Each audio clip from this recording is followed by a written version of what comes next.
Nobody sat me down and said, here's what investing actually is, or here's what to expect, or here's what will make you want to quit, and here's why you absolutely shouldn't. I had to figure it out myself. And I made mistakes that cost me time, money, and a lot of unnecessary stress.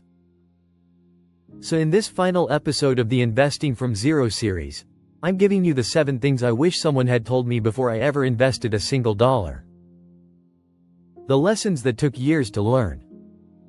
Yours in the next 10 minutes. Lesson 1. The market will drop. That's not a crisis. That's normal. The first thing I wish I'd known is that market drops are not emergencies. They are scheduled events that happen without a schedule. Since 1950, the S&P 500 has experienced a drop of 10% or more, called a correction, on average once every 16 months. A drop of 20% or more, called a bear market, happens on average every 3.5 years. This is not unusual. This is not a sign that the financial system is broken. This is how markets work. The problem is that nobody tells beginners this before they start. So when their portfolio drops 15% for the first time, they panic. They sell. They lock in losses that would have recovered on their own. Here's the stat that changed how I think about this forever. According to Morgan Stanley, an investor who stayed fully invested in the S&P 500 from 1980 to February 2025 achieved an average annual return of 12%. An investor who did the same thing but sold after every downturn and waited for 2 years of positive returns before getting back in, averaged only 10%. Same starting point, same contributions. But the one who kept selling ended up with $3.6 million. The one who stayed invested ended up with $6.1 million. $2.5 million. Lost not to bad investments, but to bad behavior during normal market events. When your portfolio drops, and it will, that is not the time to sell. That is often the best time to buy more. Lesson 2. Checking your portfolio every day is dangerous. The second thing I wish I'd known: stop checking your portfolio every day. This sounds counterintuitive. Surely staying informed is responsible? Actually, for long-term investors, it's one of the most destructive habits you can develop. A 2025 behavioral finance study found that investors who check their portfolio daily are 5 times more likely to sell during a market downturn than those who check quarterly. 5 times. Because every time you see a red number, your brain registers it as a threat and wants to act. The more you look, the more opportunities your emotions have to override your strategy. Your investment strategy should be built for years and decades, not for today's price movement. Set your monthly contributions to automatic. Check your portfolio quarterly at most. Let time do its work without interference.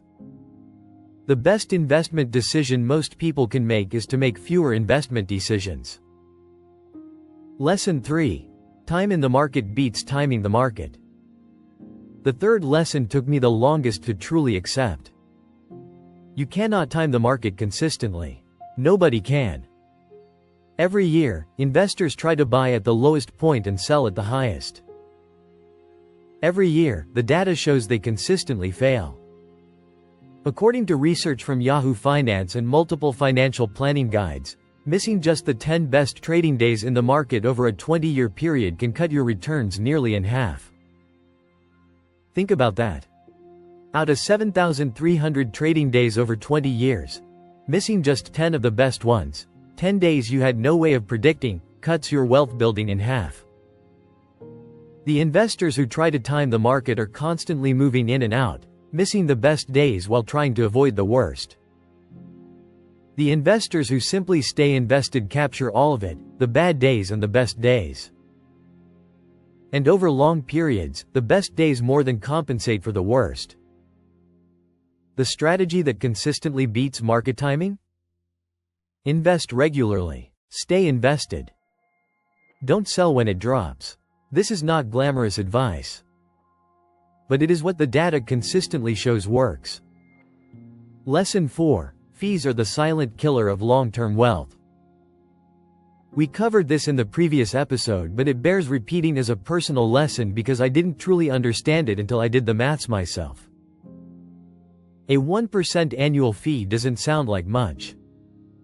But on a $100,000 portfolio over 30 years, the difference between a 0.03% expense ratio and a 1% expense ratio is roughly $100,000 in lost returns. That's not a small rounding error. According to Morningstar's 2026 portfolio guidance, that's a house deposit. Every decimal point of fees you pay is money permanently removed from your compounding equation. It doesn't just cost you that fee, it costs you everything that fee would have grown into over decades. Before you invest in any fund, check the expense ratio. Anything above 0.20% deserves scrutiny. Index funds averaging 0.11% or less should be your baseline comparison point. Lesson 5. Diversification is not optional. The fifth lesson. Diversification is not optional, it is the closest thing to a free lunch that investing offers. Putting all your money into one company's stock, no matter how confident you feel about it, is speculation, not investing. Companies that looked invincible have collapsed. Enron, Lehman Brothers, Bed Bath & Beyond. Investors who were concentrated in those single stocks lost everything. Investors who held diversified index funds barely noticed. Morningstar's 2026 portfolio analysis specifically flagged a common mistake from 2025, investors assuming American stocks always outperform and ignoring international exposure. In 2025, international stocks actually outperformed U.S. stocks. A globally diversified portfolio captured that upside. A U.S.-only concentrated portfolio missed it. The goal of diversification is not to maximize your returns. It's to ensure that no single event, one company failing, one country's economy struggling, one sector collapsing, can destroy your portfolio. Spread across hundreds or thousands of companies and multiple geographies. Sleep better at night. Build wealth more consistently over time. Lesson 6. Your emotions are your biggest investment risk. The sixth lesson is the one most people resist hearing. The biggest risk to your investment portfolio is not the market. It is you. Behavioral finance research consistently shows that the average investor significantly underperforms the very funds they invest in, because of how they behave. They buy after markets rise, when prices are high and excitement is at its peak. They sell after markets fall, when prices are low and fear is at its peak. They do the exact opposite of what builds wealth. This pattern has a name: performance chasing. And it is driven entirely by emotion, fear and greed. Two feelings that have destroyed more wealth than any market crash in history. The fix is not to become emotionless. The fix is to build a system that removes emotion from the equation. Automatic contributions. Predefined investment strategy. Quarterly reviews only. A written plan you commit to before the market ever moves. When your investments are automated and your strategy is written down, your emotions have fewer opportunities to override your long-term plan. That structure is worth more than any investment tip you'll ever receive. Lesson 7. Starting late is expensive. But not starting is worse. The seventh and final lesson. The most expensive investing mistake is the one most people make without realizing it: not starting. Every year you delay investing is a year compounding cannot work for you. And those early years are the most valuable ones. As Titan Wealth noted in April 2026, time is your best friend in investing. And by the time most people realize how powerful compounding is, some of that opportunity has already passed. But here's what I want you to hear clearly. Whatever age you are watching this, starting today is better than starting tomorrow. Starting with $50 is better than waiting until you have $500. A late start with consistency still builds meaningful wealth. No start at all builds nothing. The best time to start was yesterday.